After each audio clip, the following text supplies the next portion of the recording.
नमस्कार। India debate में आप सबका स्वागत है। मैं हूं आशुतोष पाठक। मित्रों, आज दो नजरिए की बात करेंगे।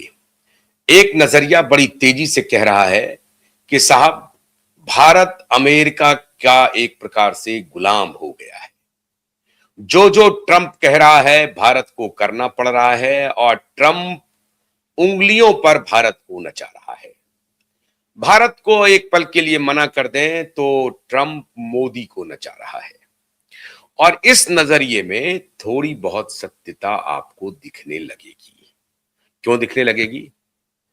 अमेरिका के यूएस जो ट्रेजरी सेक्रेटरी हैं, अमेरिका के फाइनेंस मिनिस्टर स्कॉट बेसेंट, एक बहुत ही निर्लज्ज बयान दिया है, लेकिन बहुत ही हंसी के अंदाज में, हंसी तरीके से हंसी से कहा है उन्होंने। तो आप इसे कह सकते हैं कि नहीं नहीं, वो तो गुड फेथ में कहा है।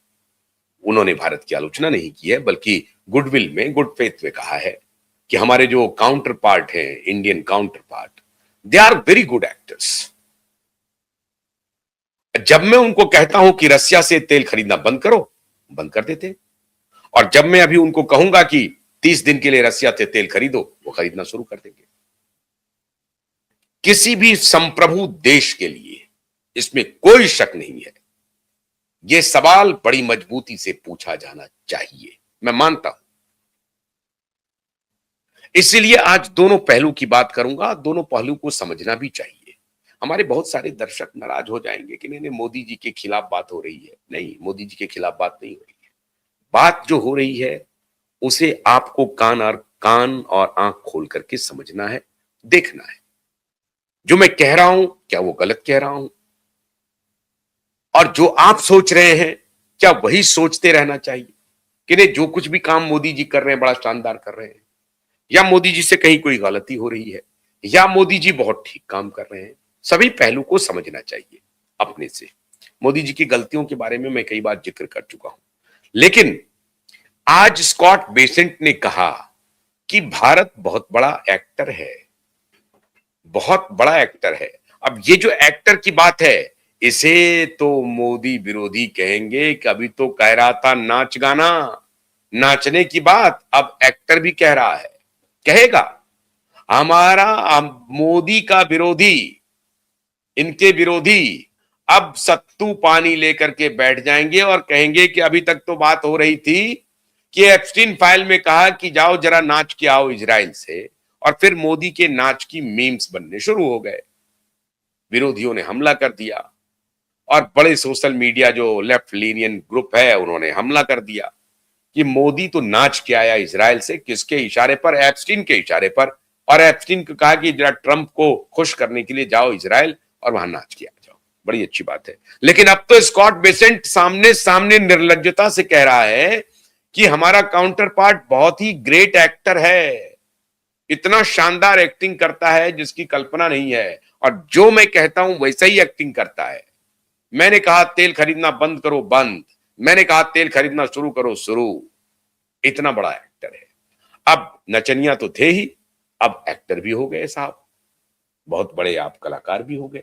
तो खैर, नाचने वाला और आप अगर किसी कला को एग्जिबिट करते हैं तो कलाकार हो गए, एक्टिंग भी करने लगे, अभिनय भी करते हैं नाच के साथ साथ। लेकिन अगर आप एक संप्रभु राष्ट्र हैं और संप्रभु राष्ट्र के बारे में एक दूसरा संप्रभु राष्ट्र का फाइनेंस मिनिस्टर कहे कि हमारा काउंटर पार्ट बहुत बड़ा एक्टर है, तो इसे गुड फेथ में नहीं लेना चाहिए। क्यों लेना चाहिए यह भी मैं बताऊंगा, लेकिन अगर नहीं लेना चाहिए इसके पीछे क्या तर्क है, इसे भी ध्यान से सुनना चाहिए। एक संप्रभु राष्ट्र के बारे में कोई किसी को यह अनुमति नहीं दी जा सकती कि वो ये कहे कि वो मेरे इशारे पर चलता है। मैं उससे अभिनय करवाता हूं। मैं जब कहता हूं उठ तो उठ, बैठ तो बैठ, मेरे ही इशारे पर वो नाचता है।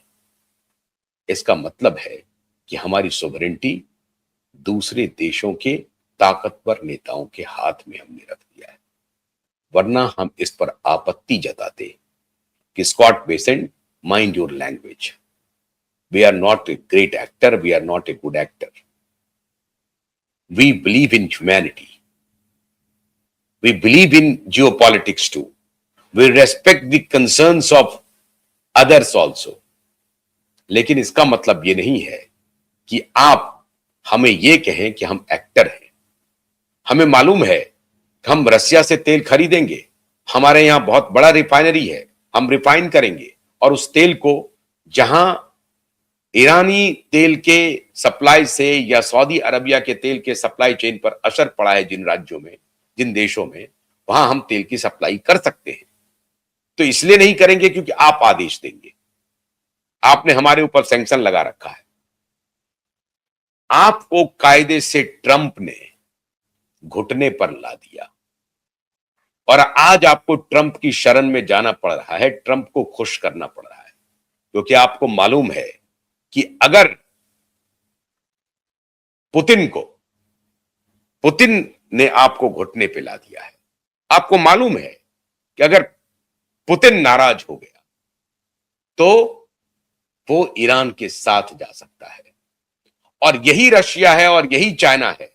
वियतनाम के साथ जब खड़ा हुआ था तो 20 साल तक आपको नानी याद दिला दी थी और आखिर में रिजल्ट क्या हुआ? उल्टे पांव भागना पड़ा। लाखों बिलियंस ऑफ डॉलर आपने वियतनाम वॉर में फूंक दिए, जान गंवाई और मिला कुछ भी नहीं। उत्तरी और दक्षिणी वियतनाम एक हो गया। आपको वहां से पांव दबाकर भागना पड़ा। अरे अफगानिस्तान से भी भागना पड़ा। हां, इराक में और ईरान में आपने बदला ले लिया है। लेकिन अगर पुतिन ईरान के साथ खड़ा हो गया तो आपकी हालत वियतनाम वाली हो जाएगी और फिर मुश्किल होगा। ऐसी परिस्थिति में पुतिन को कौन समझा सकता है? एक ही बात, एक तो उसका बिजनेस हित थोड़ा सधे और दूसरा उसके साथ बातचीत करने वाला अभी दुनिया का कौन नेता है, चाइना को छोड़ करके, जिसकी बात पुतिन आराम से समझ ले, तो वो है भारत। और भारत को अगर दो बात कह दें कि आप अपना तेल भी वहां से खरीद सकते हैं, तो एक तीर से दो निशाने होंगे। चाइना का भी स्वार्थ सिद्ध हो जाएगा, भारत का भी स्वार्थ सिद्ध हो जाएगा। भारत को अनइंटरप्टेड ऑयल सप्लाई रसिया से मिल जाएगा और रसिया को भारत एक प्रकार से कन्विंस कर देगा और रसिया को लगेगा कि भाई चलो हमारे पास हमारा कुछ तो मार्केट खुला, 1 महीने के लिए कुछ तो हमें पैसे आ जाएंगे, रूबल में ही सही, लेकिन हमारे पास हमारी कुछ कमाई हो जाएगी। तो रसिया को अभी आर्थिक मदद की जरूरत है क्योंकि वो खुद ऑलरेडी वॉर जोन में फंसा हुआ है। तो रसिया आर्थिक रूप से उसको एक लिवरेज मिल जाएगा और दूसरा पुतिन को समर्थन मिल जाएगा ट्रंप की तरफ से कि देखो भाई हम तुम्हारे दुश्मन नहीं है, तुम ईरान के साथ मत जाना, अननेसेसरी फटे में पैर मत तराना, अगर तुम उधर चले गए तो मुश्किल हो जाएगी। और जाने की संभावना है। ईरान पीछे हटने को तैयार नहीं है।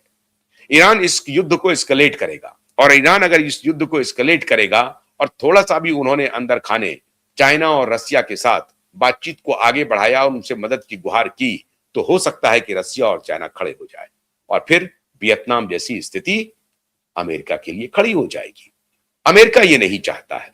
तो अमेरिका फिर दांव में था, ताक में था कि ऐसा कौन सा देश है जिसके साथ ये बातचीत बढ़ाए, जिसके पास पासा फेंकें, जिससे बातचीत करके हम रसिया को भी गुड फेथ में ले लें और उस देश को भी गुड फेथ में ले लें जो देश हमारे साथ आ सकता है। तो वो रहा भारत। अब ये बहुत इंपॉर्टेंट जियोपॉलिटिक्स के कुछ घटनाएं हैं, उसे याद रखना बेहद जरूरी है।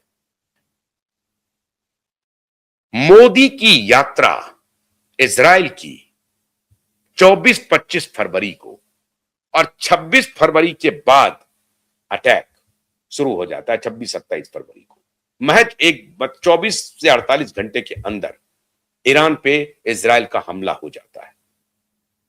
ये बात कयास लगाए जा रहे हैं कि क्या मोदी को ईरान पर हमले की कोई जानकारी थी? क्या इजराइल का जो ट्रिप है वो एक प्रकार से मोदी को अंतरराष्ट्रीय इंटरनेशनल वर्ल्ड के ताकतवर देशों का और उसमें भी खास तौर से अमेरिका और इजराइल की तरफ से ब्रीफिंग थी कि ये आगे की घटनाएं इस तरह से प्रोसीड हो सकती हैं और जब ईरान पर अटैक होगा तो कृपा करके आप न्यूट्रल रहिएगा, आप अपना पक्ष अलग रखिएगा और आपको हम फिर आगे कुछ ना कुछ मैनेज करेंगे। अगर ये बात है तो कुछ कह नहीं सकते, लेकिन अगर नहीं है तब भी लोग आशंका करेंगे कि मोदी की ये यात्रा कुछ ना कुछ तो कहती है। हालांकि सरकार की तरफ से, इजराइल की तरफ से इस तरह का कोई टिप्पणी नहीं है, कोई विवेचना नहीं है। लेकिन जो जियोपॉलिटिक्स के जानकार हैं इंटरनली, वो इस बात की चर्चा करते हैं कि ऐसा नामुमकिन है कि मोदी इजराइल की यात्रा करे और उसके 24-48 घंटे के अंदर में अटैक हो जाए और भारत को कानो कान खबर ना हो, या भारत की खुफिया एजेंसी को खबर नहीं हो। भारत की खुफिया एजेंसी को खबर होने का मतलब है भारत के प्रधानमंत्री को भी खबर होना। तो ऐसा नामुमकिन है कि भारत की खुफिया एजेंसी को, राव को इसकी जानकारी नहीं हो।